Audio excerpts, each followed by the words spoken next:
We don't have any Wombats fortnightly news this week. Well, we talked about the Avengers.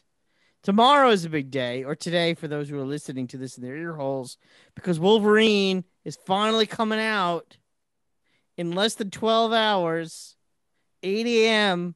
my time tomorrow morning. Wolverine will be unlockable in Fortnite finally. Whoa. I know, I'm very excited. I'm very excited for Wolverine in Fortnite. Snick it. Yep. I just started the Iron Man tree today in Fortnite.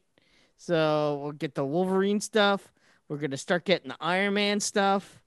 We're on the road to level 100 and at a record pace.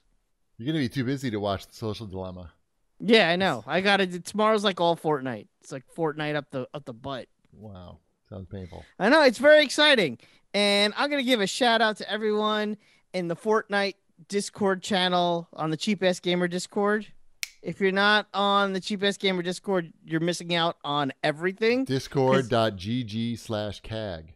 Yes, be on that, and everyone should be hanging out in there, especially if you play Fortnite, because all the Fortnite dads hang out in there, and we all talk about being Fortnite dads and how it's the greatest experience of our lives.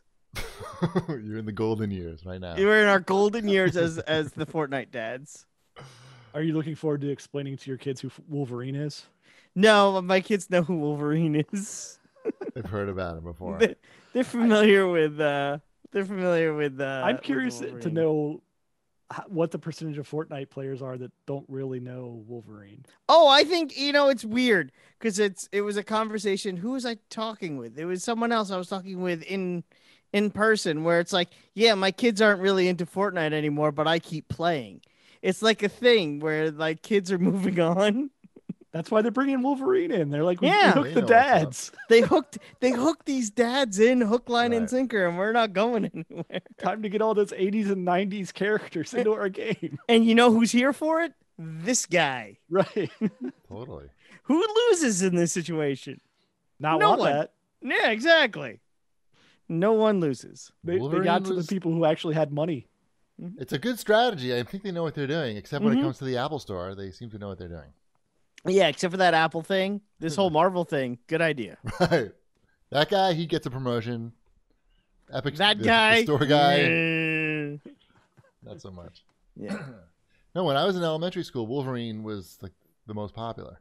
Yeah, Wolverine was so huge for so long. And then Marvel buried him when Fox wouldn't play nice with the movie rights. He was very rude, though. Yes. He was a rude dude. He didn't have good PR. It's tough to market Wolverine. I mean, he was popular at the same time Punisher was popular. Yeah. People. I mean, there was that whole X-Men cartoon in the early 90s that was very popular. It was fantastic. It had the theme song. And he was good in it. Wolverine and it was all that was like all Wolverine all the time. It had some Gambit in there. It did have some Gambit. Some Dazzler. Ma chérie. A lot of Dazzler.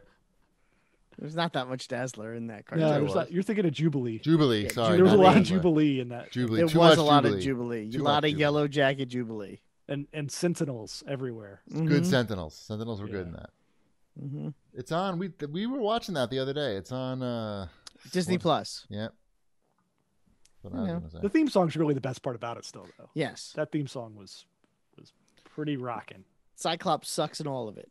He always sucks. He's supposed to suck. That's his thing. Yeah, that's his role. I know. Like Poor Duke Cyclops. and G.I. Joe.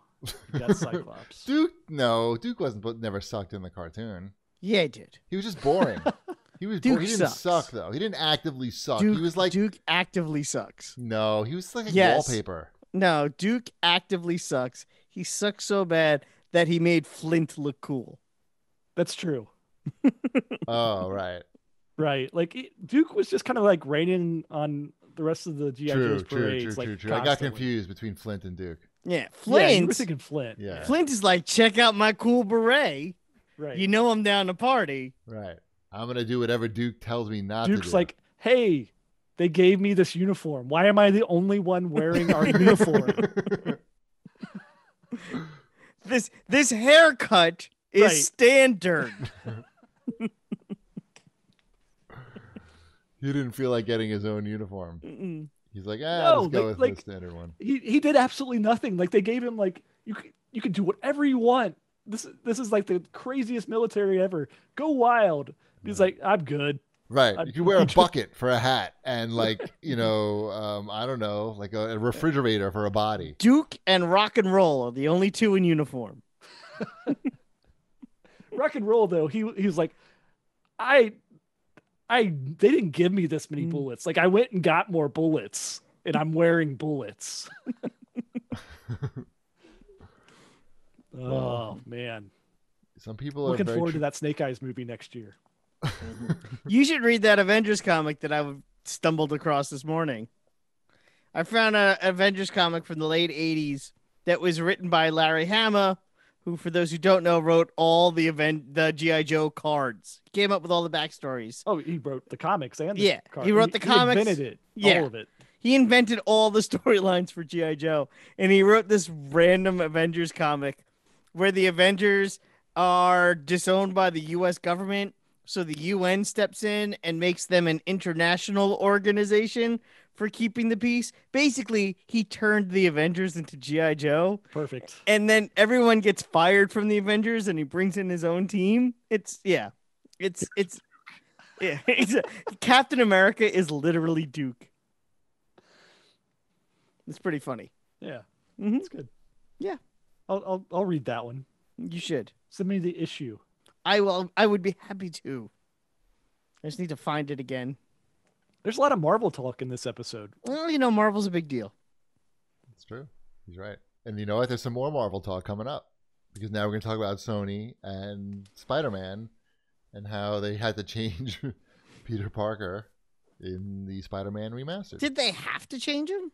I didn't really read the reasoning behind it because, to be honest, I don't care. The reasoning behind it was they wanted to improve the graphics of Peter Parker and to match him up with the voice actor, the motion capture.